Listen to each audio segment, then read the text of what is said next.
All right, good morning, everyone. My name is Louis Zuckerman, and I work for Picture Marketing, a small startup based out of Miami, Florida. And in my spare time for fun, I hack on glusterfs. So for the last year or so, I've been working on a project integrating glusterfs and Java, and it's to a point now where it's usable. And so I'm here to present that and talk a bit about some of the new file system features in Java 7, as well as how glusterfs can be used with them. So talk today will follow this outline, a brief introduction about me, some words about glusterfs, why bother bridging Java with glusterfs. I'll talk a bit about how the plugin was developed, the process I followed, and we'll look at some examples of using the glusterfs provider in Java applications, and I also have a demo in JRuby. So we'll look at that and wrap up with some acknowledgments, and hopefully we'll have a chance to do some discussion at the end and brainstorming about possible future directions for this project. So again, my name's Louis. I studied at UF. Professionally, I do operations and development work. For the last couple of years, I've mainly been doing Java and PHP development at Picture Marketing. Open source work, I'm a Gluster board member, and I maintain the Debian and Ubuntu packages for the upstream Gluster project. And I'm also a contributor to the Logstash project. Let me take a poll. Does anybody here use glusterfs? All right. And does anybody here use Logstash or has heard of it? Okay, great. So about even on each. So back in 2011, Java 7 came out. I'm sure everybody has heard of Java 7. There's a new feature with Java 7 called NIO2, which in my experience, nobody really uses or knows much about. I've found very few projects using it. But there's a lot of great new features in it for working with the file system. And the best thing about it is that anyone can develop a file system provider plugin to let Java applications take advantage of all kinds of different file systems. So I did a bit of research when I started this project a year ago, and again just last month, to see what other file system providers are out there on the internet. So after a bit of Googling, this is all I came up with. As far as I can tell, these four and my project are the only file system provider plugins that exist. ZipFS comes with the JDK. It's one of Oracle's examples. I think it may be the only example besides the default local file system provider that's built in. The oldest independent project I found is Memory File System, which predates my project by at least a few months. And that's mainly for testing, doing integration tests with your app so that you don't need any actual disk to run your integration tests. JimFS looks to be about the same. I think Jim stands for Java in Memory File System, and that's apparently being developed by Google.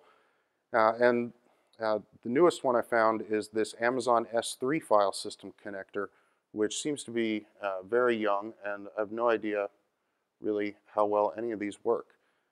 But that's what's out there. In, let's see, in 2013, last year, glusterfs released version 3.4, and with that, a new client API. So anybody can write programs ostensibly in C that make calls to glusterfs without needing any underlying support from the Linux system in the way of a fuse mount. Now glusterfs is mostly client-side, so when you build an application linked with libgf API, you get pretty much all of glusterfs in your application. That includes all the translators and all of the work of retrieving and processing volume graphs from the servers. It's a very simple API that looks just like the Linux virtual file system, the regular system calls for file operations, But behind that API, there's a lot of fancy stuff going on inside glusterfs. Fortunately, we don't have to deal with any of that. It looks just like file system. So some of the benefits of glusterfs, why you might be interested in using this in your application. glusterfs is a scale-out file system. You can add performance and storage capacity by adding more servers. You don't need to upgrade your servers or invest in any special hardware. You can get high availability very easily just by replicating across servers. There's a strong community. I've been a member of it for just about 3 years now, and we have a few other Gluster community members here in the room and all over the place at this conference. And of course, it's got a very stable corporate backing in Red Hat. So they've given glusterfs their vote as well. So back to why to bridge glusterfs and Java. So before NIO2, all you could do to access the file system in Java was a Java IO file object, which had a very limited API. It didn't support symlinks or permissions or other advanced features of regular modern file systems. Also, you had to deal with Fuse, which has anybody here ever used Fuse or user space file system? Okay, so that runs a separate process, and you need root access on the server usually, or at least support from your system administrator to set up Fuse mounts for your application to use. It prevents you from running application using glusterfs on a platform as a service cloud provider like Elastic Beanstalk or OpenShift. Hadoop is another big use case for a direct bridge between glusterfs and Java. You've got data processing and lots of data storage, and so you want your processing application to be able to access that storage without any delay. So while I go through the rest of this presentation, I'd like it if you could think of some other ideas why you might want to use glusterfs directly in your application. It's a new topic, and I'd be real interested to hear what ideas you have. So to build this, this plugin provider, I followed a pretty simple strategy. Just did this over and over again. I would go to the Java doc for NIO2, the standard API. I would read the documentation. I would write some unit tests that would test to make sure that exceptions were thrown and return values were correct. Then I'd code to the test, and then I'd write example code pretending to be a high-level application, how it would invoke the file system. So some problems with this test-driven development method that I was trying to follow is that a lot of the NIO2 API, which we'll see in a couple minutes, a lot of the API uses static methods, which are difficult to mock normally in Java. Fortunately, there's a project called PowerMock.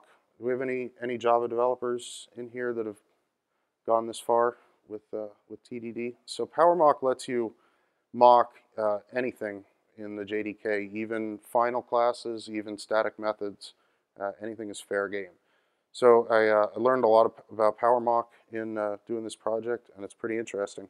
One drawback to using PowerMock is that it's difficult to run a code analyzer. So if you want to get code coverage reports, you need something that is sophisticated enough to handle what PowerMock is doing.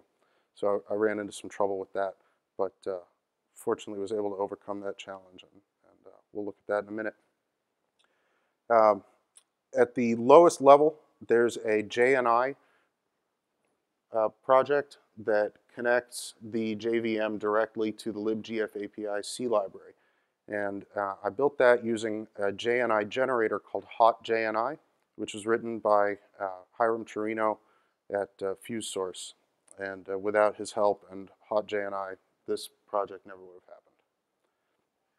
So to use the glusterfs Java file system provider in Java, it's really easy. All you do is drop in the jar into your class path, perhaps using Maven or whatever other means you have of adding jars to your class path. And that's it. The installation's done. Now, everything else you'll do is using the regular NIO2 API. Your application won't be tightly coupled to Gluster, and you won't need to learn any special API for using Gluster. The only time you'll see Gluster at all in your application or in your user interface is in a URI where you'll specify the path to a file.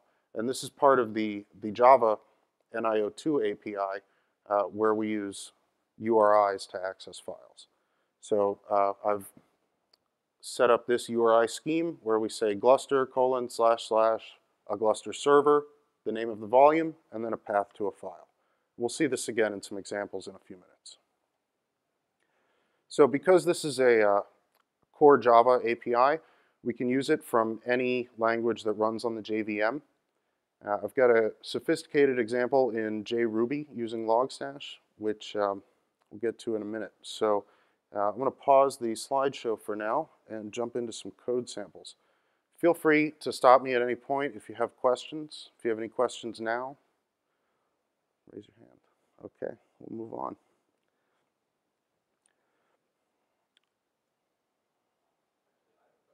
Yes?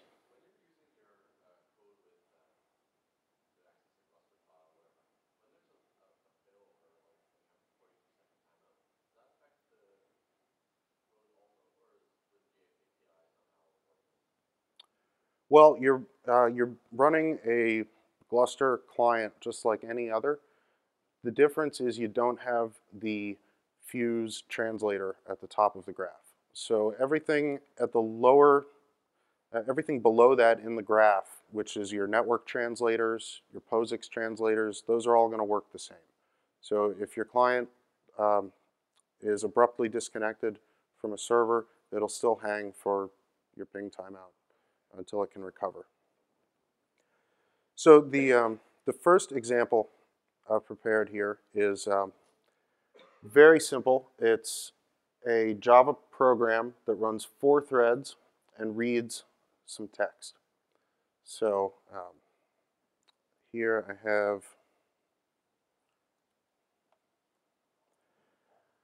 I have a Vagrant VM running Gluster. It's a Gluster server. So I'm going to be running the demos on my laptop, and the server is this Vagrant VM, also on my laptop, but it's practically another server on the network. So I have some files here in a Gluster volume called foo. I've mounted it with fuse in the terminal to show you the files directly. So this demo, first demo I'm going to run, uses these A, B, C, and D files, which are each 100,000 bytes of a character. So for example, cat A, it's 100,000 A's and then foo at the end. So this demo here, having a little trouble with the screen size. I don't have a scroll bar. Well, here we have a prefix, which is a Gluster URI. And it's just a prefix to the volume. We'll set up 4 threads for each of the different, one for each of the different files. And those threads will simply read a byte, 1 byte at a time, and print it out to the console. And so, as you might expect, we'll see a jumbled output of these 4 characters.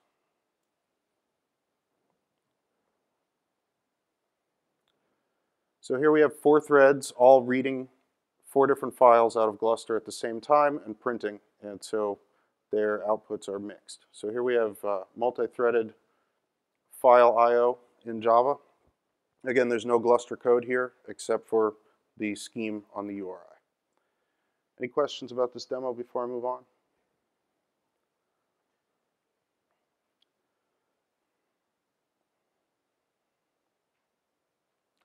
I should mention this is using Maven, and so if you have a Java project using Maven, all you need to do to add this file system provider to your project is to add this dependency, which you can find on Maven Central.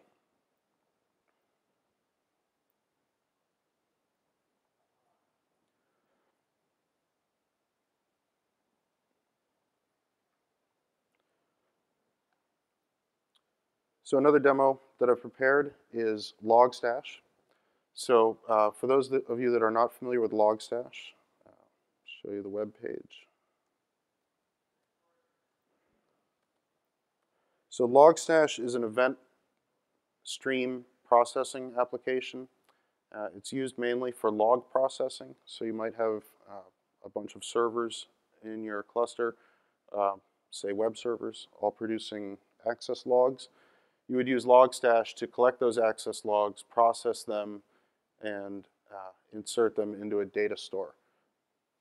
You may have other applications storing logs into a Gluster volume, and so that's the demo I've prepared. Suppose you have some application that can only write out to a file. You have no other way of getting the logs out of it. So you set up a Gluster volume to support a high volume of logs. So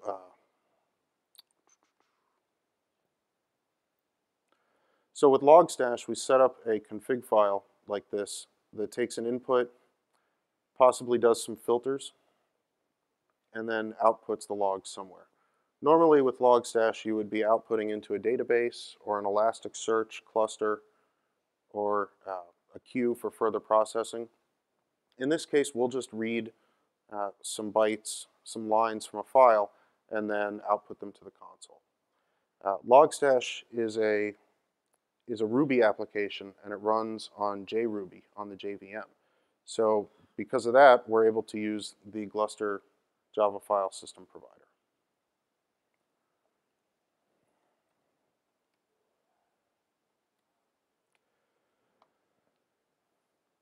So there's a lot going on in this command, and I'll just parse this out for you. So at the very beginning, we have class path. This points to the jar file with the glusterfs-java-filesystem provider. Because this is a JRuby application, we're not using Maven. So we need to add the jar to our class path by some other means. We just set an environment variable, and JRuby knows what to do with that. Bin logstash is the command to invoke Logstash, and here's some options that we'll pass to it. Agent tells Logstash that we want to do some processing, V for verbosity. An F to load the config file, agent.conf, which is this file I have open in my editor. A P is the plugin path. So this NIO2 path input plugin that we'll be using is in a separate project that I need to point to. This is how Logstash handles plugins. So we've got this here to make that plugin available.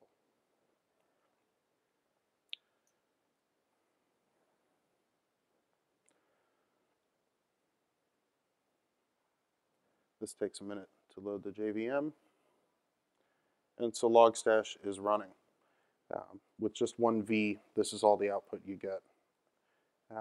And so we have Logstash using the NIO2 API in Java through JRuby to access this Gluster volume on the Vagrant box, and it's looking for any files that end in .log. So this is another feature of the NIO2 API where we can give it a shell-style glob and it'll match all these files. So I happen to have a file, foo.log, in my volume, and if I write some text into it, if I write some more text into it, a little bit more, oh, that's disappointing. The demo gods are not smiling on me today. Well, this worked an hour ago. Let's see what's going on. We'll add another V.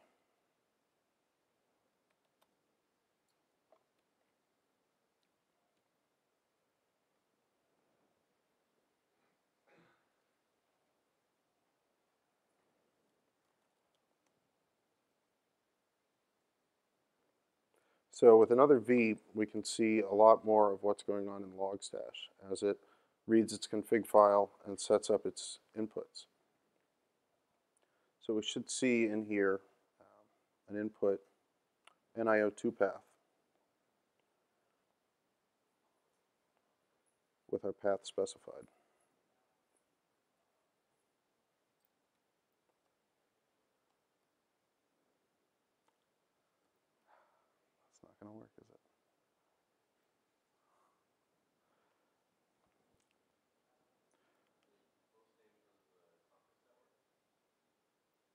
That's interesting. Well, I was on the conference network an hour ago when I was double checking this.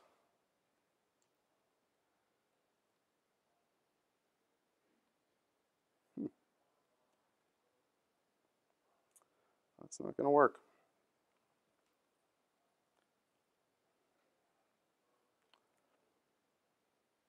Let's see if it works with the local file system.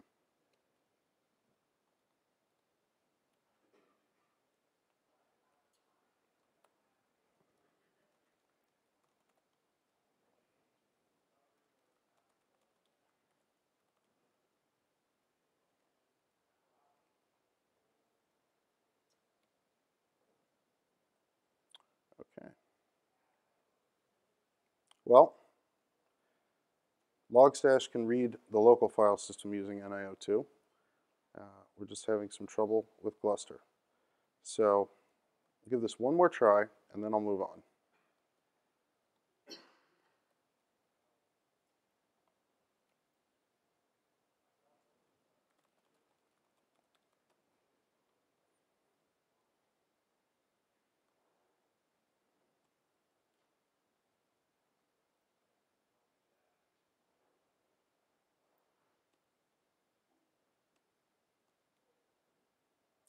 All right. Well, that's disappointing. So what I'd hoped to show with that reading from Gluster, I'll just have to show with the local file system.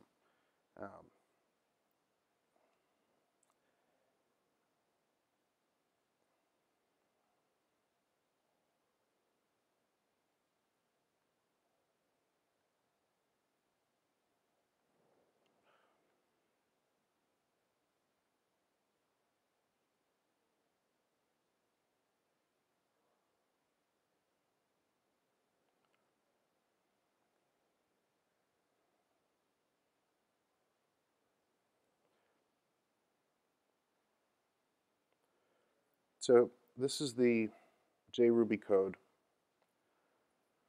that reads data from NIO2 API. And one of the nice things about the NIO2 API is it lets us watch a file. So as Logstash runs,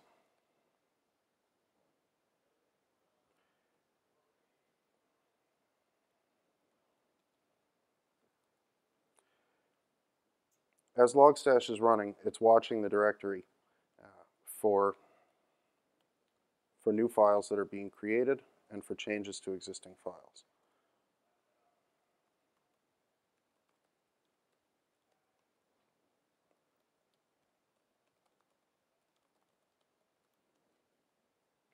So here I've just created a new file, bar, and Logstash picked that up. So if anybody has a need to watch a directory for files, this is a great way to do it, even through glusterfs. So any questions before I go on? We'll take a look at how the plugin works.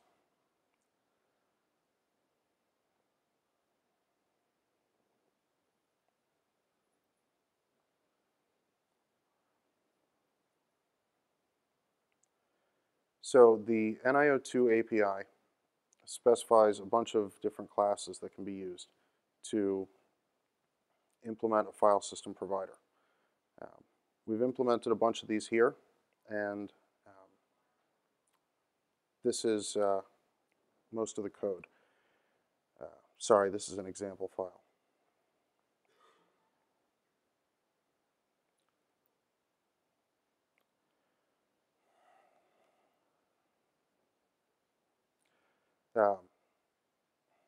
Just lost my place. So this Gluster file system provider class is the main entry point for NIO2 to access the Gluster file system. Here, when we call new file system, well, we don't call it. Java calls new file system whenever we invoke a URI with the Gluster scheme. So it does that by checking the scheme that's provided by this provider and invoking new file system. Here's where we call lower level libgf API commands. So we've got a static import for the libgf API JNI internal GLFS class.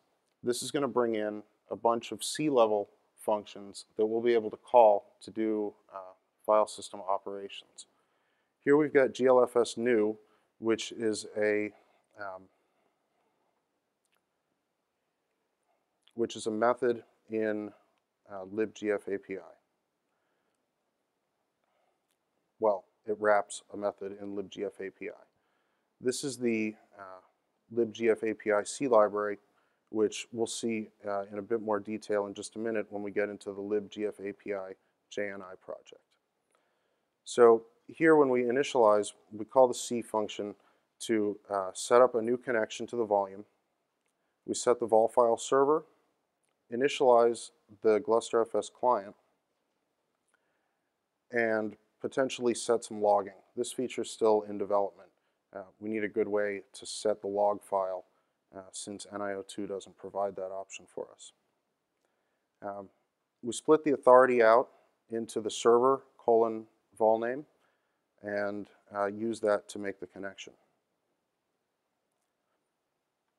So here I have an example file, and this is in the glusterfs-java-filesystem project, which shows a lot of high-level use cases for NIO2 and the Gluster Java file system provider. So here we have some URIs that we'll test, and so this is how they're invoked. We use the paths object in NIO2, paths.get with a URI with this Gluster scheme, server address, and volume name. Another interesting feature we can do here is get the space that's used and available. And so we'll take a look here at how this works. It's pretty interesting. It shows a full call stack all the way through to C.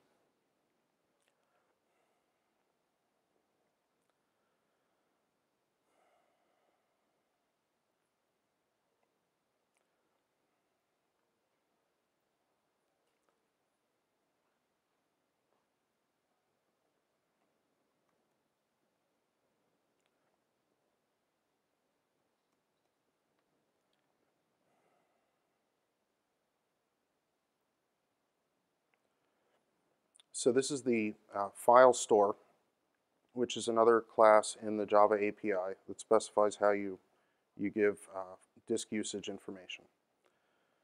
So here we have three methods: get total space, get usable space, and get unallocated space. So these call back to these methods in the provider, which we can jump over to. And we'll see here that we've got a call to the underlying C function. Does anybody have an idea of what the difference between usable space and unallocated space is? This was a stumper for me when I was reading the API. So they give you two different methods to find out the usable space depending on the user privilege that you're running with. So usable space is space available to unprivileged users. Unallocated space is the total free space on the volume. So we'll take a look at how these work, diving down into the C library. So we'll create this stat-vfs object, which comes from libgf API JNI. And we'll call the stat-vfs method with this object, and it's going to write some values into it, which will then read out and return. So we'll jump over to libgf API JNI and see what this looks like. Now this project is the low-level binding between the libgf API C library and the JVM through JNI. So here we have a bunch of methods, method signatures without any implementation. Now this is a Java class, it's not an interface, but everything is just a method signature with a lot of annotations. These annotations come from hot JNI, and so this made it possible to write this JNI binding without knowing anything about how JNI works. So we can jump down here and take a look at the stat-vfs method, which is being called to get the file system utilization information. And so again, there's no implementation, just a bunch of annotations. And we can jump over and see in the C header file, there's a correspondence here. So the Java method signature and the C method signature look very similar. We've taken the return values and the parameter types, and we've turned those into arguments to these hot JNI annotations. So this is a very powerful way of building a JNI binding, and all the difficult work of marshalling data in and out between C and Java is handled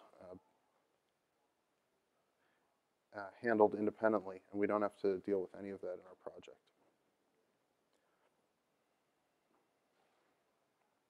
Any questions before I go on?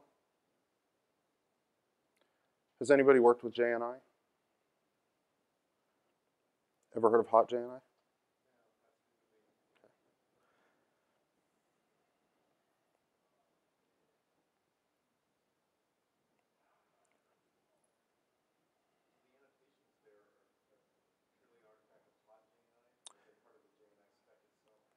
No, these are from hot JNI, so I'll show you their website.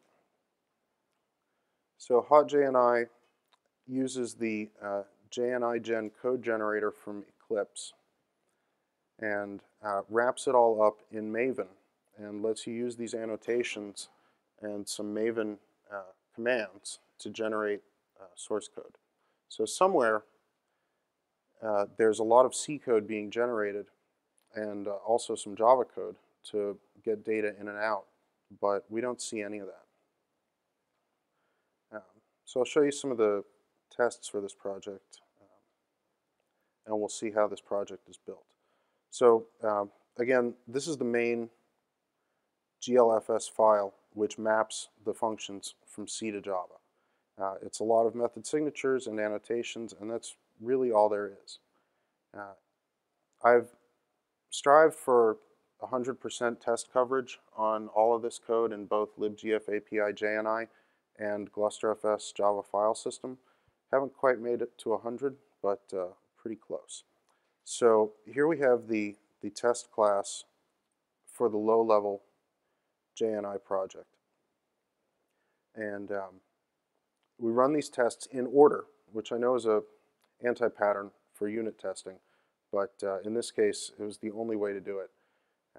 So we call these methods and in order and do some things where we create a file, open a file, write some data into it, close the file, seek in a file, read the file, stat the file,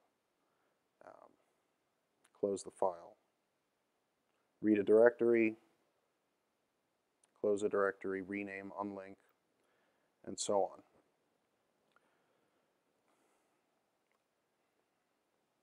So here we have in Maven on the command line, this is the way that libgf API JNI is built. So we run this with the Linux 64 profile and clean install, and it's going to run through a bunch of compilation phases where hot JNI is taking over and generating code based on those annotations. Now it's actually linking against glusterfs libgf API, which I've installed in my system through a regular system package. Yes?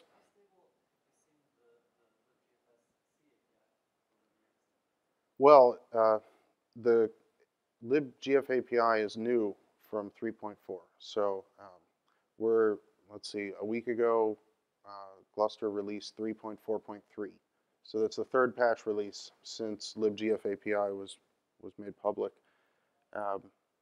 People are using it with QEMU and Samba. Those are two projects that already have pretty much full support for Gluster through the libgf API. And I haven't been following too closely, but I haven't heard anybody screaming about problems. So I think it's pretty safe. So this is the output you get from hotJNI when you build libgf API JNI through Maven. So just wanted to take a look here at the test output.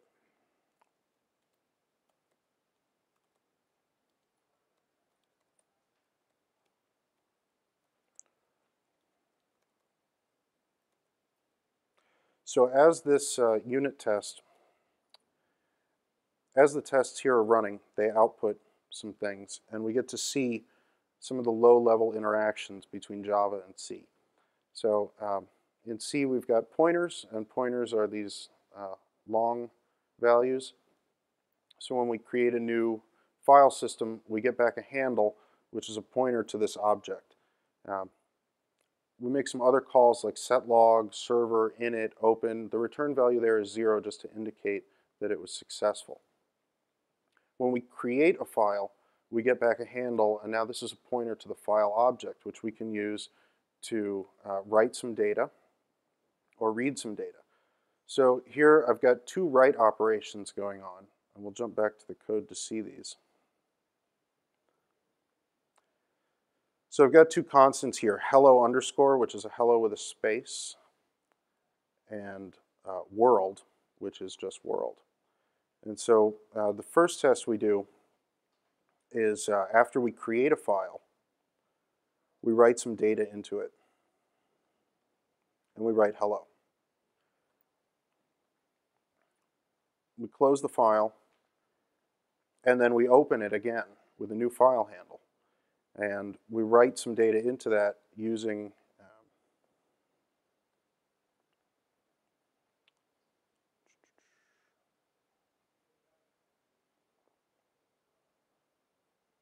well, without any arguments, we're appending to that file. And so we see when we read that value back out of the file, we get hello world. So we see that writing and appending all works well. We've got stat values, which check file system stat information, inode number, size of the file, block size of the file system. We've got all these common functions from POSIX file system available here in glusterfs. There's several other methods here that we can use. Things to set access mode. One interesting part here is reading directories. So I had never worked with the Linux file system API before this project, and so I had a real hard time parsing these directories. It's like a linked list data structure is what they give you back, but was able to get this working, and it's pretty cool how it works. So we loop over these and then terminate when we reach a null value in the list. So here we can see, of course, that would indicate a for loop. So we've got an open dir, which gets back a file handle for the directory listing. And we've got a for loop here, which iterates over this directory list. And this involves a lot of marshalling of data in and out between C and Java. So we're creating buffers using malloc, passing a pointer to that buffer into C. C writes some data into the buffer, and then we look at the data in Java and read it out and decide if we want to continue following the list or terminate. And we're freeing memory as well when that's done. So that's about as deep into the code as there is to see. I'm going to jump back out and take a look at some of the higher level project info. Any other questions about the code? Yes?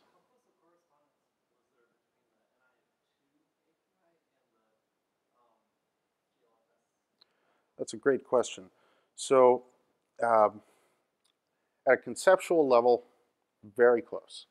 So I was watching this, watching the NIO2 API in development and when it was released, and I was really excited about this because at the same time the Gluster team was working on libgf API. And of course there was no coordination or communication between the Gluster developers and the Java guys at Oracle, but these two projects seem to be working towards each other as if they would inevitably meet. I waited as long as I could, and they never did meet, and that's why I eventually started this project. It seemed like a natural evolution. So I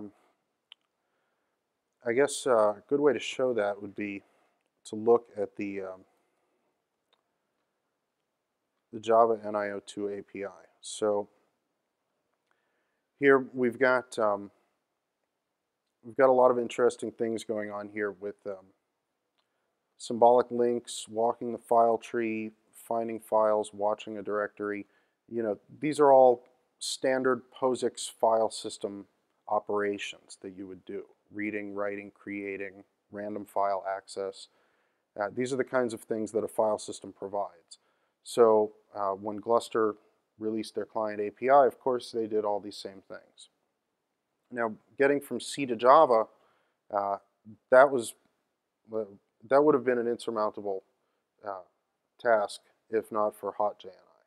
So through that, we can call the C functions, and then it's just a matter of implementing this high-level API. So at a code level, the way Java does things is nothing like the way C does things. And that's why most of the code is in the glusterfs-java-filesystem project. So as we saw in libgf API JNI, there's only maybe a couple dozen functions mapped between C and Java right now. But there's thousands of lines of code here in the glusterfs-java filesystem project. And these implement the Java NIO2 API.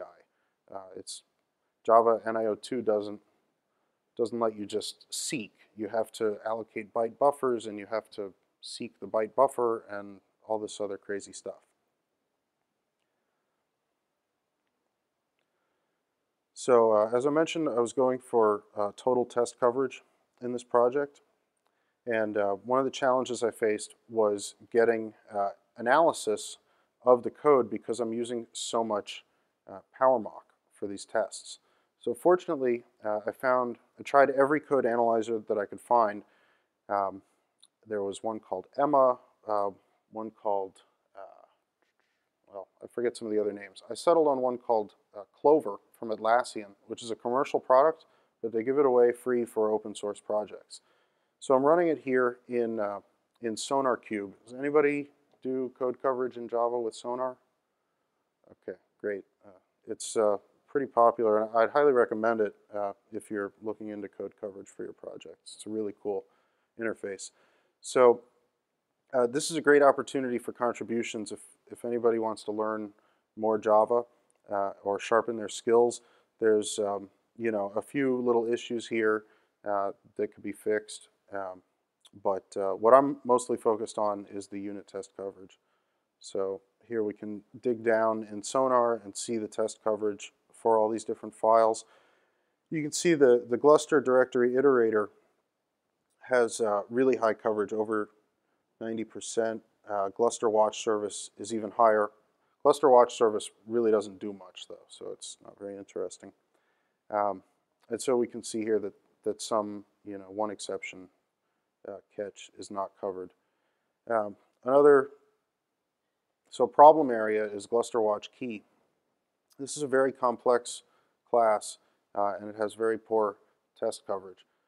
And so this is part of the monitoring of files for changes, and that API is very difficult. So I'm still working on adding better test coverage for this.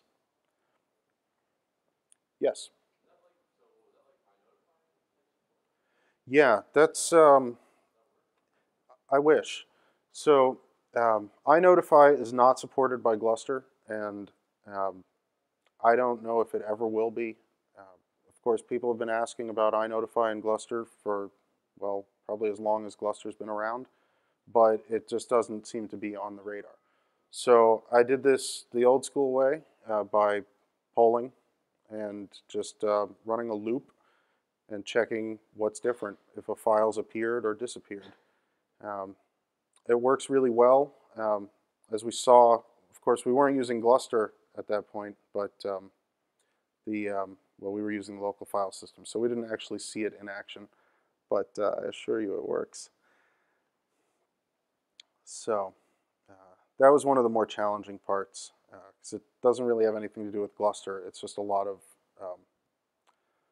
data structures implementing the watch service. So these are the project homepages on GitHub. The code's also available on the Gluster Forge, but I find that the community interaction is much better on GitHub. My IRC handle is semiosis, and that's where I've published these projects. So I've got this nice guide here if you're interested in trying this out in your own project. Everything is managed by Maven, and if you want to use this code in a non-Java project, you can use the Maven Shade plugin, which takes this project and all of its dependencies and wraps them up into one unified jar file, which you can then drop into the class path of any other project. That's how we had it working in JRuby, although I'm sorry I couldn't show you actual data being read.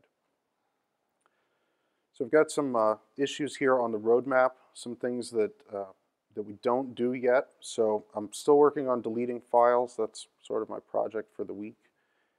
Copying files is not happening yet, and some file attribute support is not working yet either. We can do things like setting a file mode. So I actually have an example of that here, which I didn't show earlier.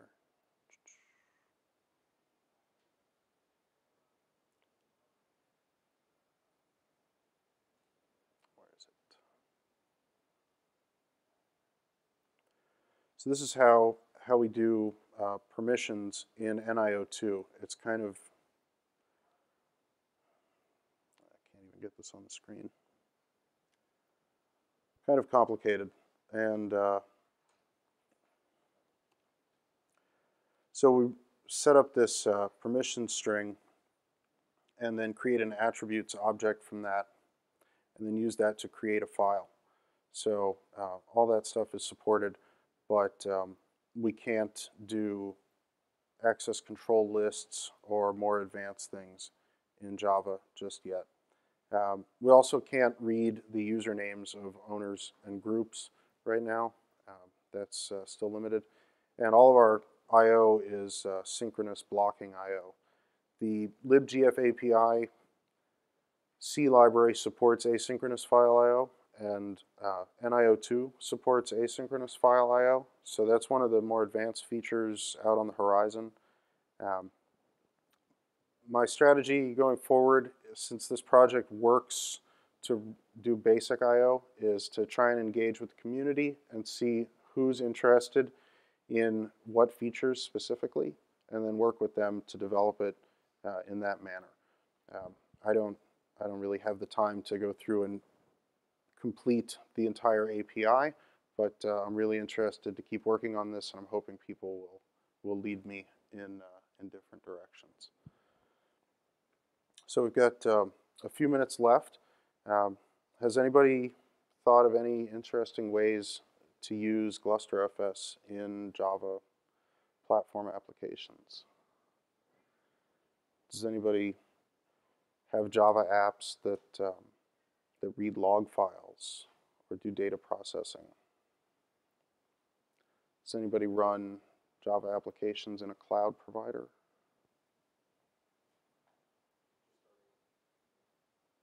And what kind of application is it? Does it have need for file storage?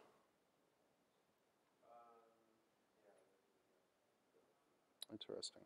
So yeah, at Picture Marketing, we've got Java application, REST API mainly, that receives, processes, and serves photos and videos. So I don't know if we'll ever get to the point where we're using this. It might be too far off in the future. We're using the Fuse mount right now, and we just have Tomcat app servers with Fuse mounts locally. But I'd love to see one day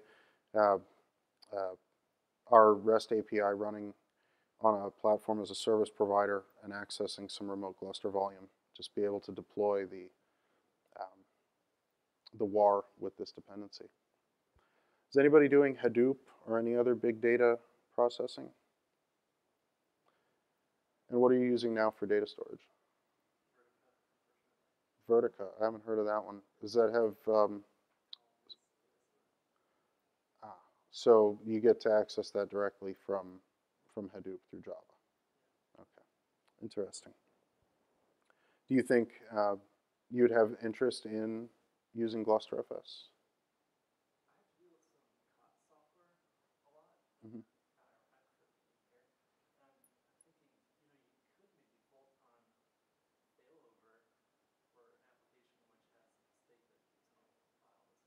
Mm-hmm.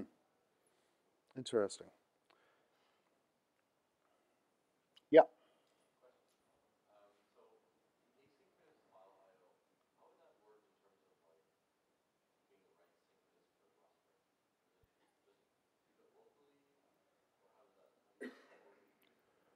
Yeah. So this is a part of the Linux or POSIX file system API that I have not really looked into much yet. I know that it's here. So this, again, is the libgf API C library. And I'll just show you the methods, and this is how it works. So here we've got read async. So libgf API hides all the complexity behind the POSIX file API. The glfs read and glfs write are the methods that I'm using now to get data in and out. And so I suppose these two would be the closest correlates with asynchronous. Now they take a callback, and this is something that HotJNI supports. So in theory, I should be able to map these into Java and then implement the NIO2 asynchronous API methods. But as for how that works at the lower levels in glusterfs, I really don't know.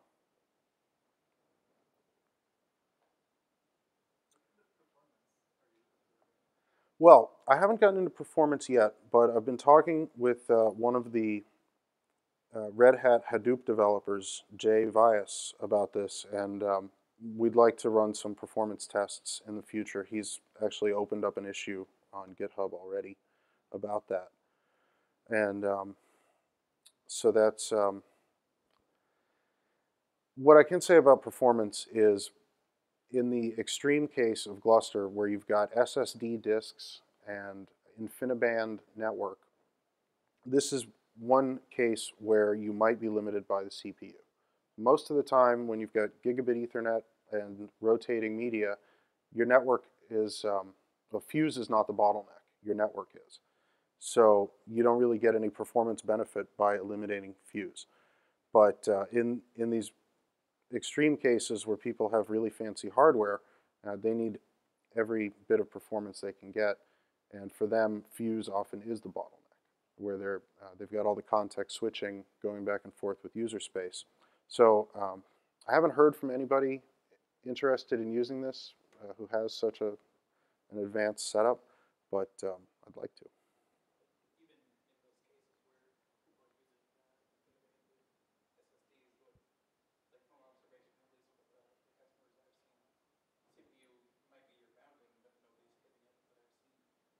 Yeah, I have talked to a couple people in IRC that have hit it, but they're real few and far between.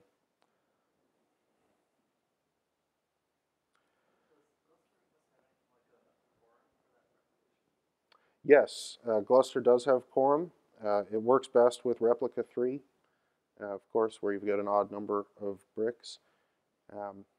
There's some new work going on in Gluster replication, and I think Jeff Darcy is giving a talk on that here at Summit. I'm not sure exactly what time that is, but you might want to catch that if you're interested in replication and quorum.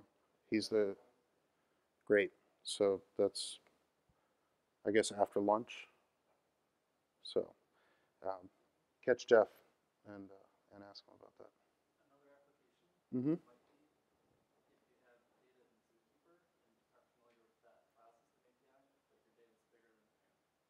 Hmm. So Zookeeper uses files.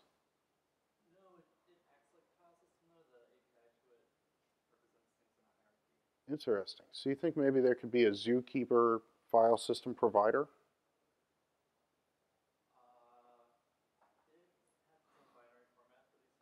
Hmm. Interesting. I don't know enough about Zookeeper, but it's a really interesting project. I'm going to take a look at that.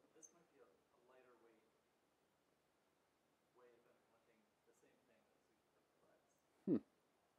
That's pretty cool. Thank you. So I think we're about out of time.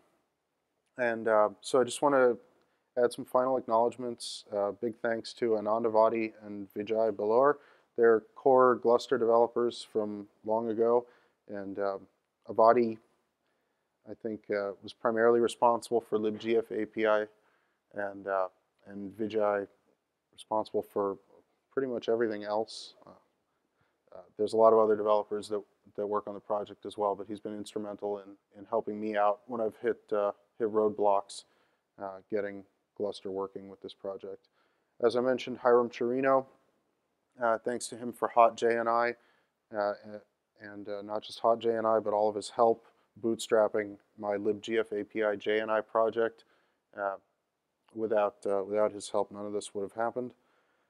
Code's available on the Gluster Forge, that's forge.gluster.org, and also on GitHub.